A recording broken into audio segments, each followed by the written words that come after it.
Previously, we cracked open the world of animation, from simple flipbooks to modern digital techniques, and we learned something important. Animation isn't just for cartoons or kids. It's a powerful way to bring still images to life and communicate ideas that live action sometimes just can't pull off. But here's the catch. Making something move is easy. Making it feel alive? That's the hard part. What actually makes animation click? Why does one bouncing ball feel heavy and satisfying while another feels stiff and robotic, even though both are doing the exact same thing? That's where the principles of animation come in. Think of these principles as the laws of physics, but for animated motion. They're not strict rules you'll get punished for breaking. They're guidelines discovered through observation, trial, error, and a lot of, why does this look wrong? Back in the 1930s, a group of pioneering animators, often called the Nine Old Men, spent years studying how objects and bodies move in the real world.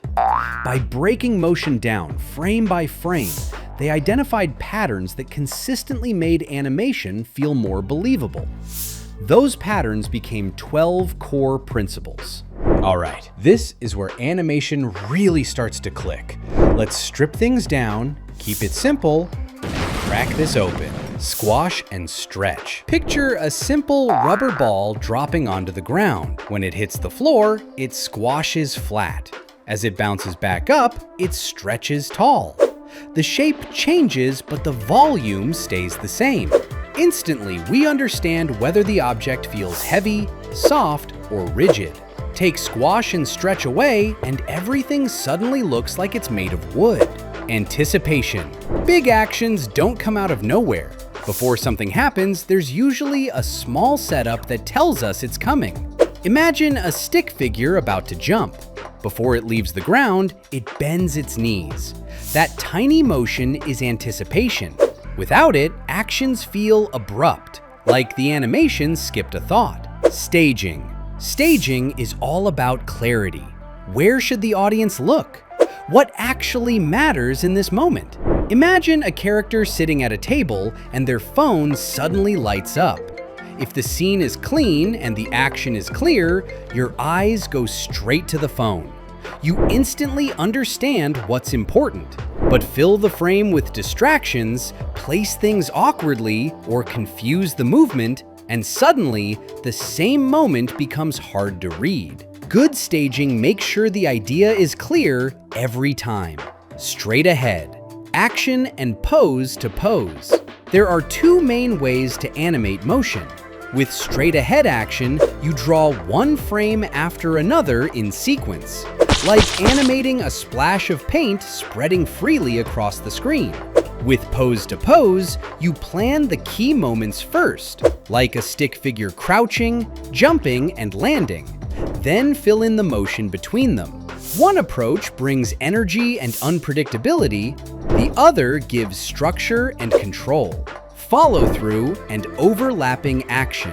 Motion doesn't stop on a dime. Picture a squirrel sprinting across a branch and suddenly stopping. Its body freezes, but its tail keeps swinging forward before slowly settling back. This delay happens because different parts of the body don't stop at the same time. The main motion stops first, while secondary parts like the tail keep moving due to momentum. That staggered movement is what makes animation feel natural instead of robotic. Slow in and slow out. Things don't usually start or stop instantly. Think of a door opening. It starts slowly, speeds up, then slows down again before stopping. By adding more frames at the beginning and end of a movement, animation feels smoother, and way less like it's being controlled by a switch. Arcs. In the real world, motion almost always follows curved paths. Throw a ball across the screen and it travels in an arc, not a straight line. Even simple movements, like waving a hand, feel more fluid when animated along curved motion paths. Secondary action. The main action tells the story, but secondary actions give it flavor. A stick figure might walk across the screen while its head gently bobs. The walk is still the focus. The extra movement just adds personality and makes the motion feel alive.